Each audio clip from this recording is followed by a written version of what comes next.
Alright, so I sort of kind of cleaned the mat. Okay, truthfully, I just flipped it over. I'm so terrible. I will get it clean though. Sometime soon, I promise. Alright, I've debated how to present this page to you several times because I really want to do this page, but most of the time when I do it, it is faces. And I know that not everyone taking this class embraces the concept of doing a lot of faces. So, what I think I'm going to do is give you kind of a bonus by doing 2 pages at the same time, so that because it gets complicated, because I actually want to present this in 2 different you're gonna get 4 pages. You're gonna get 2 pages for this set of 3 days, and then you're gonna get 2 pages for the next set of 3 days, because I want to present this in a couple of different ways. Again, I'm trying with this class this time around to show you more of what I actually do on a day-to-day basis, instead of showing you just, a ton of little unique techniques that I use occasionally here and there. And teaching you this one is also going to be kind of like for the long haul, because these are not pages that come together very, very quickly. These are pages that are kind of built up over time. So, do they work? I can't say they work as well in the 3-day format. I'm going to force them kind of into the 3-day format, but in reality, when I'm working this way, I'm not necessarily doing it background focal point details. Sometimes it gets kind of confused in there. It kind of all happens sort of intuitively meshed together. But I'm going to forcibly break it out at least into those 3 steps so that I can present it to you. And I'm going to show you a quick example of the first way, and because this really is coming directly from my current practice. So this is a quick example of kind of what we're going to be doing. And the breakdown on this is there's not a whole lot going on. There is journaling. There is a little bit of color just to sort of get the page started. And then there is a little bit of a decorative element, or a visual interesting element. But most of it is going to be pen work, and I know not everyone likes to draw. If you do not like to draw, print out a whole, slew of black and white graphics that you can use, because the most important part of this process is that it starts out and remains very much black and white. So those of you who like to doodle, though, even though you may not like to draw real people or real things, maybe you like to do doodling. I'm going to show you a way to create a page like this, but with doodling. The only thing that's a little bit off on this page is that I only chose 2 faces to be my main focal point, so the number is a little odd. However, there are actually 5 faces on here, so I think it kind of balances. And you just kind of pick and choose the faces that you want to work with, because when I was doing this page, I was with absolute intent trying to make sad angry, maybe even a little bit scary faces. That was all on purpose. So when I'm working on pages like this, almost always I'm working from an emotional place. I was unhappy at this moment, and they're not always driven from a negative emotion. Sometimes, or I mean, I don't think any emotion is negative, but a sad or upset emotion. Sometimes it's pure joy that sort of brings these kind of pages together. But that's really a lot of fun when I'm flipping through my journal. There's so much color, and then when I come upon one like this, it's like a visual treat to see something that's so predominantly black and white. So with that said, the first thing I want to start out with is just getting that one little pop of color, and you can choose any color that really speaks to you. And I'm going to use a stencil to get the color. I'm trying to dig out my fancy stencil. I'll show you what I'm dealing with. This is what happens. There's like, I want this stencil, but I got to get all these others unconnected from it so that I can get to it. And these little ones that are just circles are probably like the absolute worst ones for getting caught up. And I probably could come up with a better solution for storing my stencils and I wouldn't have this problem, but it must not annoy me too much or I would have done that by now. So bear with me. Okay, that's the stencil that I actually wanted out of all of those that are there. And I'm going to do one of these pages with actual faces, and I'm going to do a little bit more of a complicated stencil on that one. And then I'm going to do one of these pages that is using abstract shapes, and I'm going to do a little less complicated stencil on that one. And that may or may not make a lot of sense. It is what it is. Now, usually you spray through your stencil, or, in this case, they're kind of like monoprint stencils because they also act as masks. But in this case, I don't want a lot of color. I'm actually going to spray onto the craft mat and then just flip it and just get the color from what's on the stencil itself. So for the faces one, I think I'm going to do this purple kind of violet color. So I'm just going to saturate the surface of the stencil itself. And then I'm just going to pick that up. I happen to really like this particular stencil done in this way anyway. I'm just going to lay it on there. It's going to be messy. That's fine. I'm just going to push down a little bit with this little cloth. Yeah, you can see me. And then I'm going to just pick it up and move it because I think there's going to be some left. And what I'm just going to do, I just want to kind of let it flow along the page, top to bottom. There, and that's it. That's all I'm going to do. Now, I am going to go ahead and soak this up because why, waste it? So I'm just going to get I've still got this one page that I used to soak up all those alcohol inks. So I think I'm just going to do that.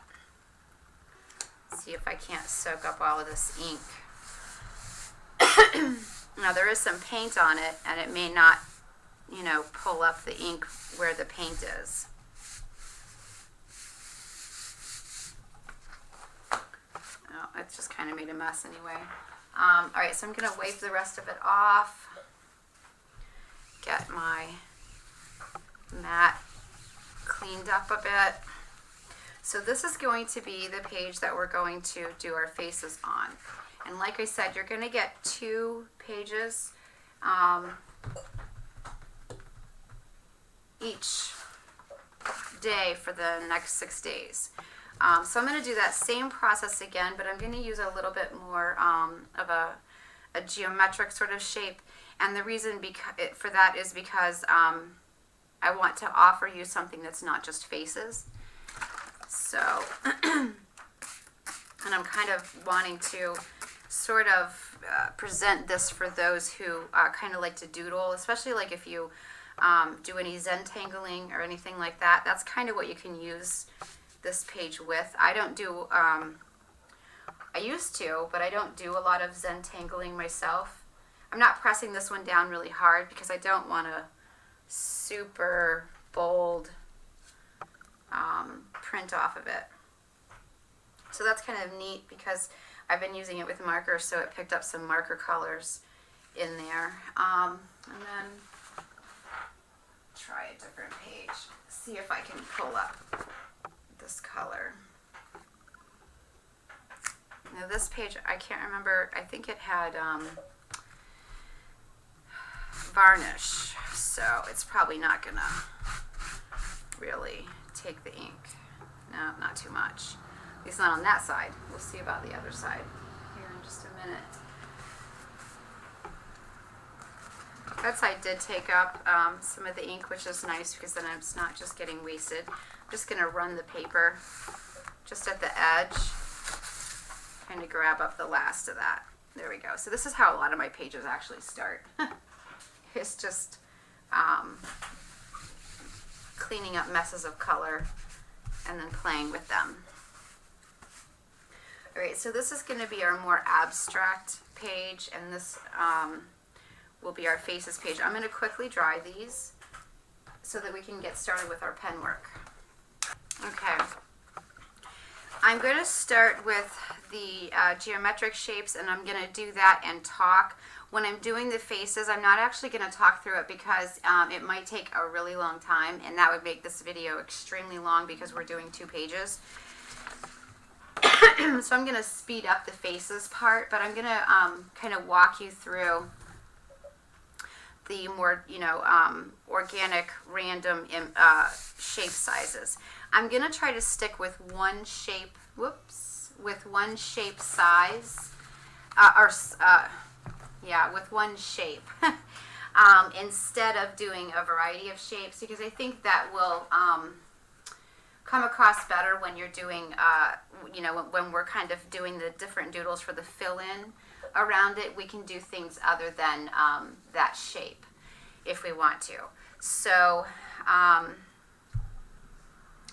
generally do this type of stuff either with a fine line marker or usually a black gel pen. And the reason for that is that it's permanent.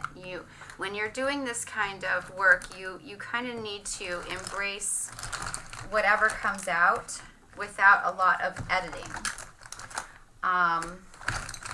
Whereas if you have like a graphite pencil or anything that you can erase, you're probably going to be too tempted to edit, and you're not going to necessarily end up with that same kind of free-flowing feeling that you definitely get when you're forced to accept your lines because you're using an ink pen.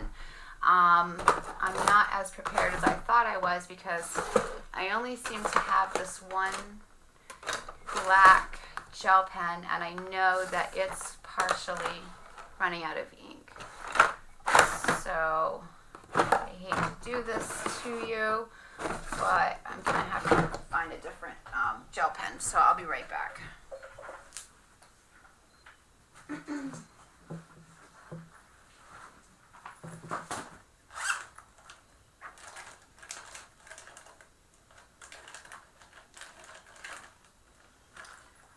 Okay, I think it's time to go to the store because I think I don't have any more in reserve. I still have a whole package of the white ones, but I've been using the black ones, I guess. So if I'm using the marker, I have to go a little slower. If I'm using the gel pen, I can go really fast because it lays out a lot of ink. So I'm going to start with the gel pen to get my more intuitive stuff done, and then when I get a little more into the actual doodling, I'll probably transfer over to a marker. And I need to kind of have a bit of a hard surface to work on, and this canvas is going to give a little too much. So what I tend to do is, this is the cover that I removed from my journal that I will eventually put everything back into. I tend to use that. I also I work on these pages quite a bit, like late in the evening. And that could be at the couch, at the dining room table, sitting up in bed, wherever. And that's kind of when pages like this are built. So these are really, the covers are really great because it's kind of like a board, and I don't have to carry a whole lot of stuff around with me. I'm taking a sip of coffee there. And in order to work. So the shape that I'm going to go with, just to make this as kind of as easy as possible, is just kind of a circle sort of shape, not as pointed and elongated as this, more of a circle. But I think it will still fit really nicely with that hint of pattern that we have from the stencil. And I'm going to try to do 5 main circles, because I want to pick and choose 1 or 2 to make my focal point later on. So I'm just going to get started. I like to do, kind of messy, very intuitive, not really spending a lot of time thinking about it.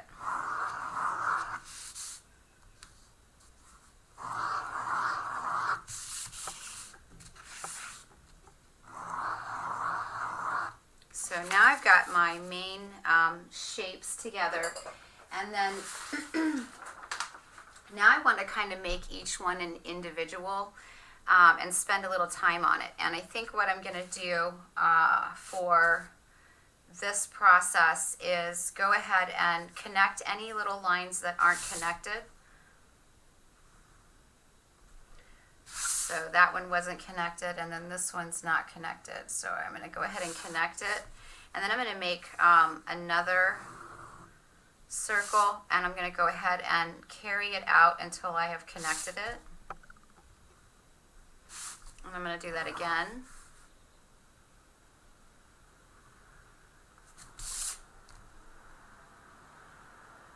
And this is going to give me a place to start off with for my journaling. So I'm going to do the same thing in all of these.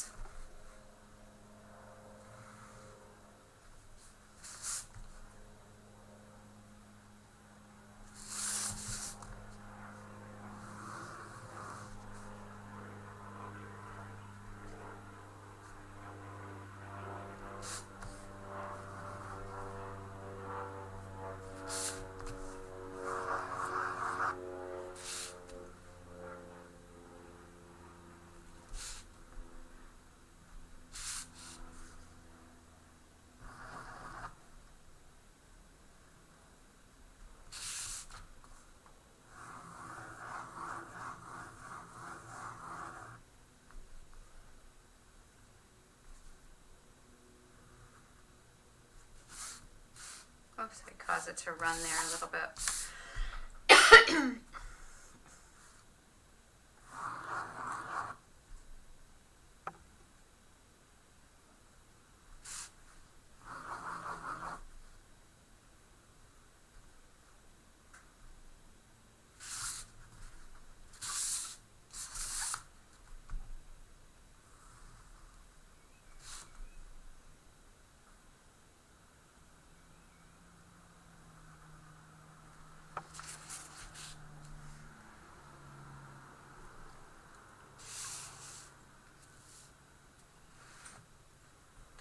And then the next step is, for each of the different rings, I'm going to add something to make them individual. And that could be doodling, that could be just leaving one completely blank and adding color later. It's kind of like the very intuitive process where you try not to overthink too much. You just kind of try to zone out and do. a lot of the time I will listen to music while I'm doing this. And that way, music can sometimes kind of help to inform my doodling and help me get started on it. Another fun thing that I like to do too is to write in it really big words, really big letters, I guess I should say, not big words. And that tends to give me, again, areas that I can fill in. So like for this one, I'm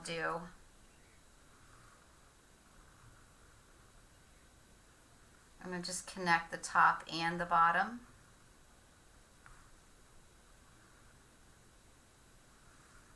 So that every line ends connected.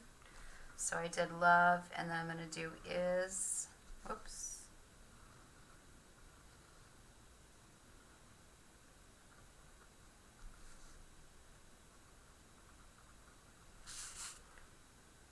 And so now I can fill in all these areas. So like I can start here and I can say, I'm going to follow that curve that's there. I'm going to follow it from the reverse side each time, which gives it an really distinctive look to it. So again, this is where I say it's a little, you could do this quite a bit like Zentangling, and just fill them with little patterns. You could, but fill them with whatever comes to mind. Don't, just go, okay, I can only doodle little Zentangle type of patterns. Put in there whatever comes to mind for you at that moment. Like this one, I might go ahead and just fill it in. It's nice, it's kind of small, works well for just filling in those smaller areas.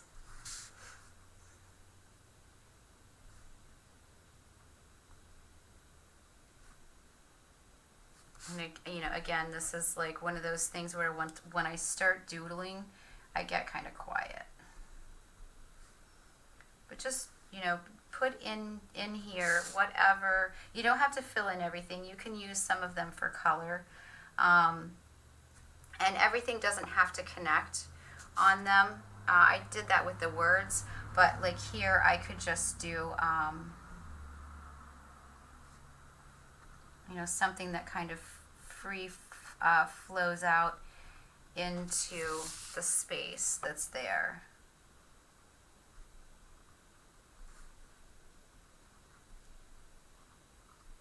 Just do whatever appeals to you at the moment.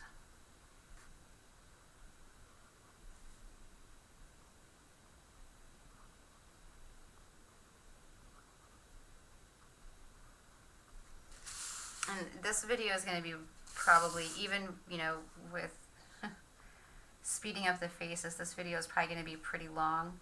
So I'm not going to finish these because what you choose to doodle and what I choose to doodle, may not be anywhere near the same thing. And so it doesn't make sense to have you watching, just sitting here watching me doodle and listening to me babble. I would, though, kind of doodle in each one until you look at each one and you say, you know what, by itself, if I eliminate everything else, it's whole. It's done. It feels right to me.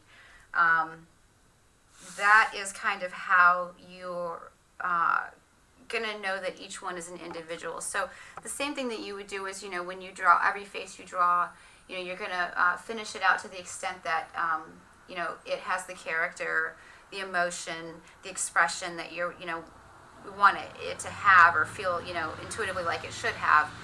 That's the same thing you want to do with these little circles. Imagine that they are little people or, little beings, and really kind of flesh them and fill them out.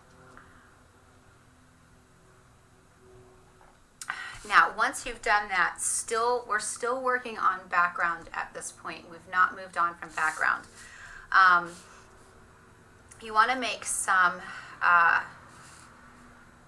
pattern choices for the background, and I'm going to bring this back out to show you, because some of these background areas are really tiny little doodles, and they're very random, but some of them are not as random. Like this is kind of its own little element. This is its own little element.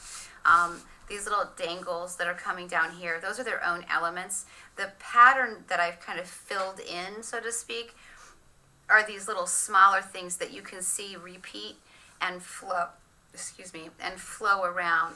So we want to do a little bit of both. And the filling in part along with the journaling part is what we're going to do at the end for details. The color and choosing the elements for focal is what we'll do in the second part. But for this first part, we need to bulk up our page a little more to give us a little more to work with. So what I want you to do is try to reserve one area that you think maybe you'll want to journal in, or maybe two, if you've got a lot to say that you think you might want to say. And then for a few of the other areas, the ones that you don't think you're going to be journaling in, add some elements into them. In this case, we're doing these little circles, so you could add more circles. You could add the little pattern that's here, so like I could do a couple of those.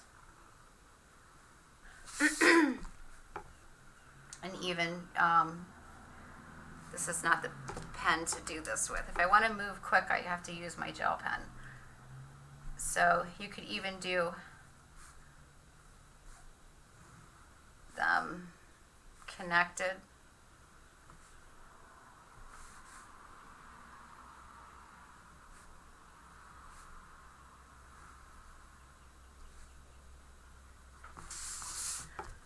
And just fill out a little section that way.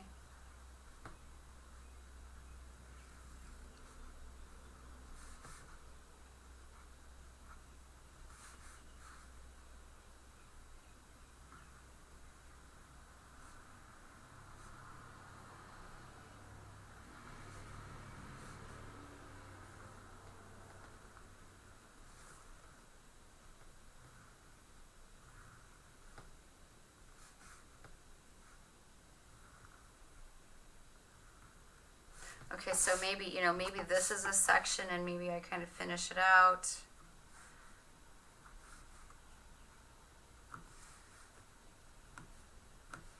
Just kind of fudging the last couple. Okay, and then so maybe over here you decide, I think I'm going to probably do my journaling starting somewhere here or maybe starting somewhere here in here. I'm going to fill this colored area and probably down into here, because I usually have a lot to say. So I'm going to try to fill in these outer areas. And so maybe on another one I do like these little rounded squares, and they don't all have to be kind of like touching. I like to fill spaces in a lot, so I tend to make patterns that all touch, but you don't you certainly don't have to. So this is a particular design pattern that I found in a bunch of glassware that I love. I used it in a journal a long time ago, and I still love it. So I tend to doodle it now. And it's just, really soft, rounded squares or rectangles. And then I might do some small ones, and those might end up being filled in solid or something. And then here I might do some swirls.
kind of start to get the idea of just filling in a few areas with some larger items instead of, like the really small patterns.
Stop because I could go on for a really long time.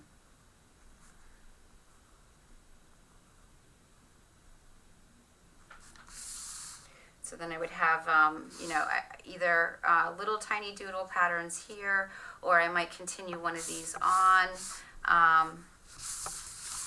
Not really feeling this one so much. Kind of feel like I'm not getting that little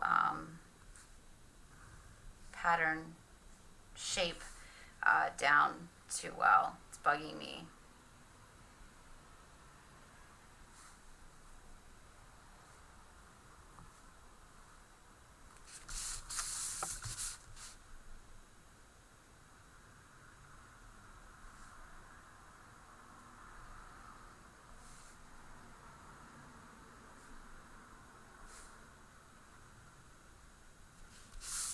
All right, so that just kind of gives you an idea. So your homework for tonight for the background page is to finish out each one of these circles.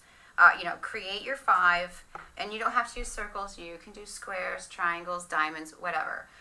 Just pick a symbol and finish out 5 of them, very individually, uniquely. I recommend you work on one to either to completion or to, you can't think of anything else. Then move on and do another one, because you really kind of want them to be unique. You don't want them to look too similar.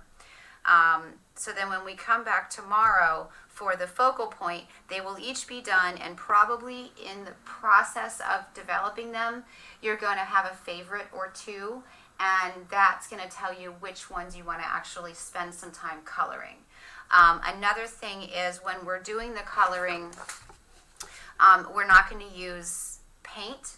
Interestingly enough, there's no paint in these couple of pages.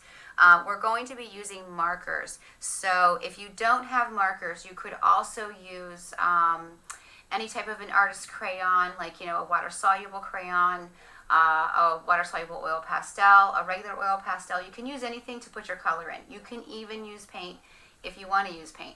I will be showing you markers because that's what I want to use.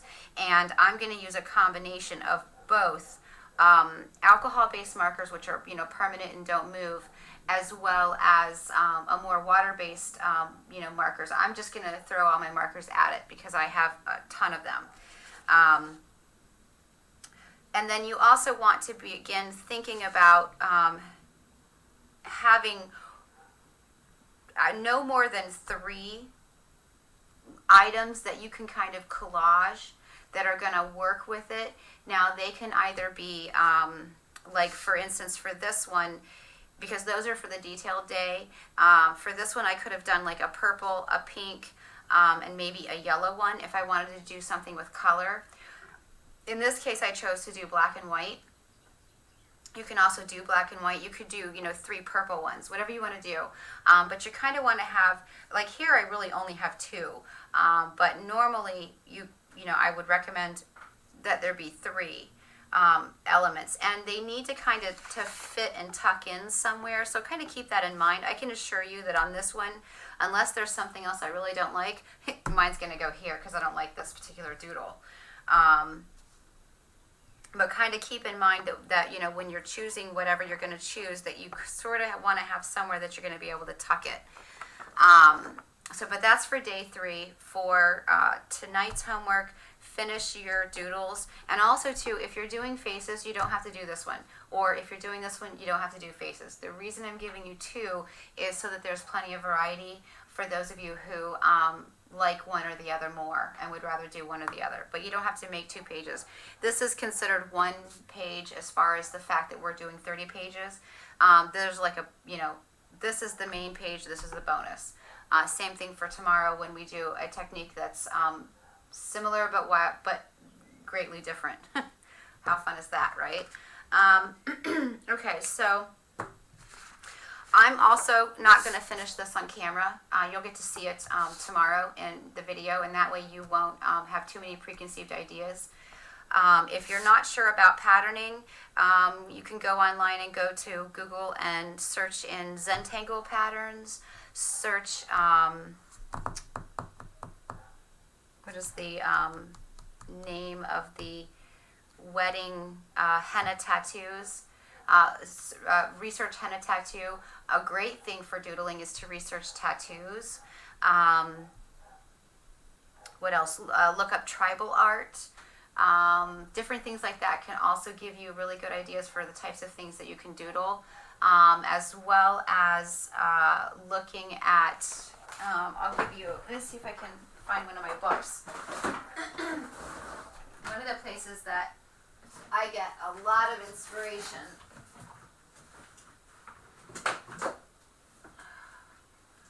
here's hoping I pull one of them out because I'm pulling a stack of like 4 out. Let's see if any of them. Nope.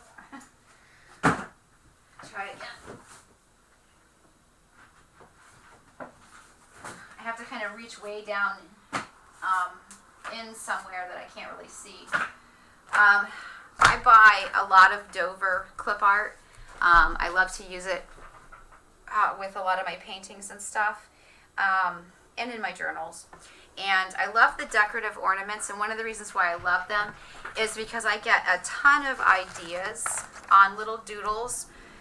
I like to do a lot of abstract flowers, and a lot of these drawings can be converted into more of an abstract floral. And the way I tend to do that is just sit with a blank piece of paper, kind of look at it. I usually get like a big fat marker so that I can't get too detailed.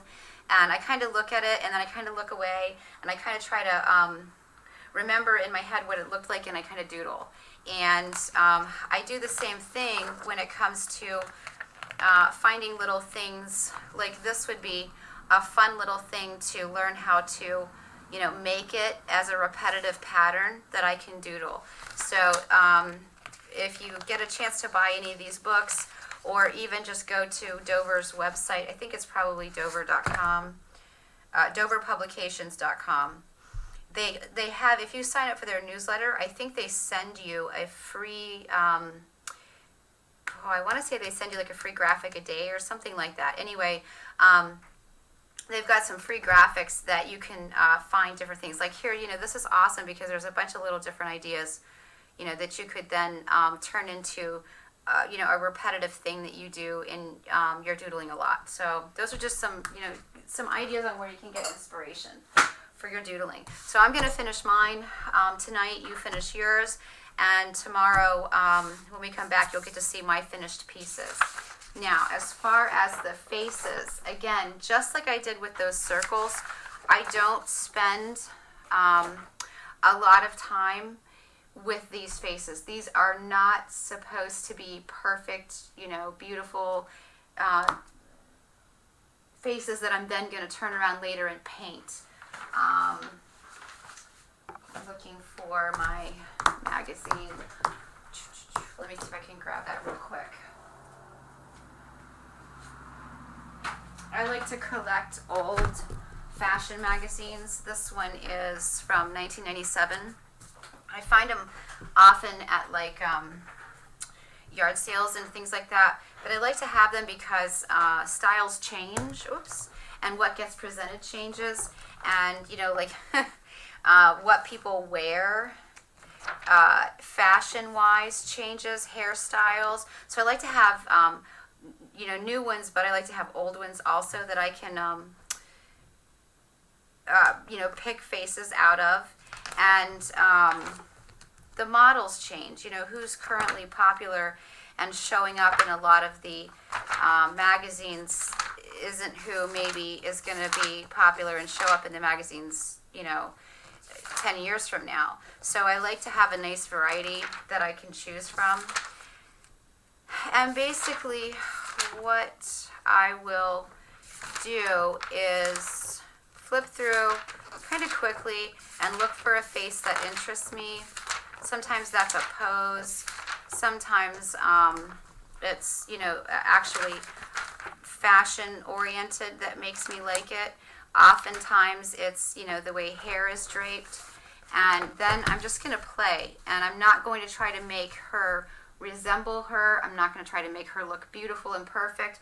I'm just going to play. And again, I'm using a permanent ink pen because I need to accept the lines that I make, right, wrong, or otherwise.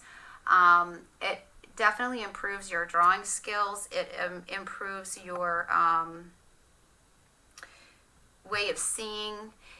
It's extremely good practice. Now, just like we did with our shapes, I want to do 5 faces at a minimum, and I'm going to want to leave some areas for journaling and for doodling. So I don't want to make them too big. So I'm going to actually speed this process up because this would take a while for you guys to sit and watch me do a bunch of doodling or drawing. And I don't want to be, like too pressured to keep talking while I'm trying to draw. So I'm going to speed this up and just add some music.